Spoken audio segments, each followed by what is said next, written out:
Okay, everybody, as promised, I've got a little walk through my garden, to talk about some of the plants that you've learned about so you can see them in action. So behind me, I don't know if you remember the Obelia, the glossy Obelia. We had some questions about what to call it, Linera, but for me it's Lobelia. But you can see now that it's in bloom with these little tiny bell-shaped flowers, and then these little helicopter little seed pods that float in the air and get into my hair. But the little flowers, this is what the hummingbirds love, and they put their little beaks right in there. So this is a very attractive shrub that I love to hate and hate to love because it does turn brown. But look how nice this hedge, now it's been there more than 20 years. The ivy underneath is a brick wall, but there is quite a slope change here. And so planting this prostrate Cephalotaxis here helps to camouflage that slope and make it feel more integrated.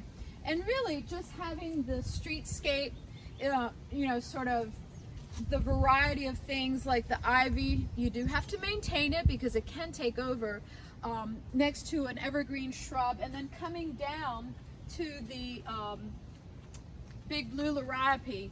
Then I just want to point out the city tree here. We can see the canopy creates a nice gateway here on the sidewalk. This is hedge maple, Acer campestre, and so I've been pruning it and keeping it so that it makes this nice gateway. Let's walk down and look at my pride and joy, and then I'll come back and talk about some of these others. So same thing, the liriope, picking up some color, another evergreen, and then here we repeat again the beautiful Cephalotaxis Harringtonia prostrata, which camouflages the fact that there is quite a slope there. Another hedge maple that we walk under, they're framing the steps going up. And then this is my pride and joy. I love, love, love, love, love this plant. This is a double oak leaf hydrangea, snowflake. And I planted it, little tiny thing, and it just has taken over this corner. You can just barely see the brick wall that we used to be able to sit on. But this makes a fantastic show this time of year. You're already seeing the blossoms turning from their snowy white now to the little bit of green. But you can see how spectacular this plant is, and as it grows up.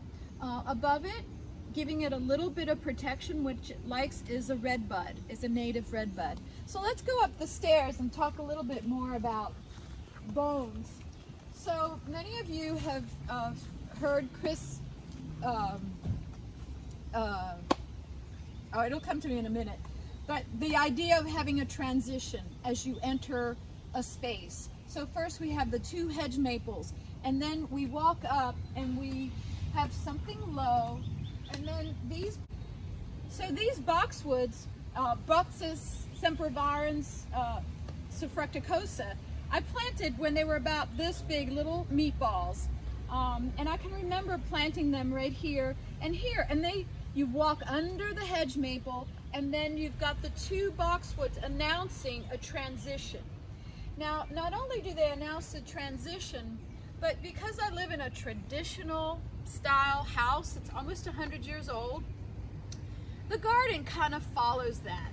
Although in my heart, I kind of am more of a modernist, but so to have more of a traditional look to the garden. Now this is another pride and joy. Love this plant. This is Hassie magnolia. It's a narrow growing magnolia, and I planted it when it was this tall. So now we can look up and see that it makes a beautiful green, evergreen corner to this little garden. Not only does it give the structure or the bones to the garden, but it also blocks a power pole that's just outside the garden, and it blocks it from being seen from inside. So if we look across here, I've just created a little annual bed in my quote-unquote grass, added some accent with a pot with some impatiens. These camellias are white blooming. Almost everything in this garden is white blooming. And then the aspidistra, which needs some work, is just behind. And the Prunus mume Josephine is this great big tree. Now you see, it needs some work pruning wise. I've been a little busy up until now, so as soon as we finish our class, I'm gonna get out in the garden. But you see the boxwoods, they get repeated again as you transition to the next terrace. So this is sort of the first terrace, and then the second terrace. And then I've got planters at the top with some more impatiens. And they also have the Yucca filamentosa, and it's the color guard. It's the variegated one. You can barely tell it's in there because the impatiens have kind of blocked it. But if we come across to this side of the garden, again, it's that formal garden with hedges. We've got the Cephalotaxis Harringtonia, and then I have a mishmash of perennials here. The white echinacea, the lamb's ear, the sage. This is a pale pink aster. Here's some more echinacea. And then I just threw in a few little impatiens. And here's another, I gotta go hug it. Another pride and joy. So that's my beautiful white oak that is 20 years old. My son and my niece and nephews and I collected acorns and planted them. And this is one of the trees from the millennia. It was the 1999, right around Christmas. We planted them in little pots, and the squirrels got most of them, but we had a few, and this was one that survived. So this garden, this part of the garden is structured by this soft touch holly, which is not very reliable, so people don't tend to use it, but I really love its texture. And I wanted something that grew faster than boxwoods. And then beyond, you can see you can't even see the terrace, and that's the point. To create a space where you have some real privacy from the street. And that Dwarfiopon holly is what plays that role to give me some privacy. And we'll walk up there in a minute and I'll show you what that looks like. But really behind me, the white oak that shades that southwest corner of the house. The redbud now creates this gateway. Just a few plants. I have a Annabelle hydrangea there, and don't really care much about lawns, so I just mow whatever grows here. But I wanted you to see your Dwarfiopon hollies, the knockout roses with something evergreen in front, so when they're not doing anything and I've cut them way back, I've got this beautiful green hedge to hold up the structure of the garden. We'll just come up onto the terrace so you can get a longer view of the garden.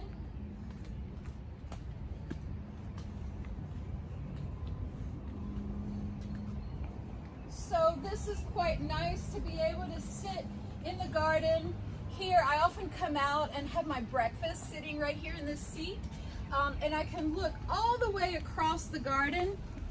And here, you know, if you look across that way, you sit under the Prunus mume. You look way beyond to see the hydrangea. You've got the hedge, the oak. You see the beautiful magnolia over here. And there's our little table where we sit outside in more private. Now those hedges went all the way across, but I removed them and just planted some variegated Solomon seal and some aspidistra to just add a little garden-esque thing. And now this is sort of my work zone under this garden. So every plant in this garden you have learned, and I think you will recognize them and how I've used them, and I hope this will be helpful to you as you move forward. Okay, now we're in the back of the yard, the house. My son created some raised beds, and we got some soil, and he put some zucchini and some tomatoes, and it's going crazy. There's 2 4x4 boxes and 2 8x2 8x2.5 foot boxes. Behind me is our fig tree, and this has been just this season's growth. So we're having a really good time with edibles this year, and I wanted to show this part of the garden because it's, I think, one of the most critical things we're going to have to do. We have to be sure that our gardens can get full sun, or at least 6 hours or more of sun, so we can have veg. And I just wanted to show off the fact that, you know, this is right on top of concrete, and we created this garden this year, and this is about a month's growth, a little bit over a month's growth. So you and your clients can do this too. Soil is the key to everything. Soil prep.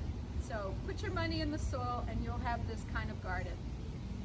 And that concludes our little tour of my garden, and some of the plants that you know. Ficus carica is your fig tree. And thank you very much. I hope you've enjoyed our little tour.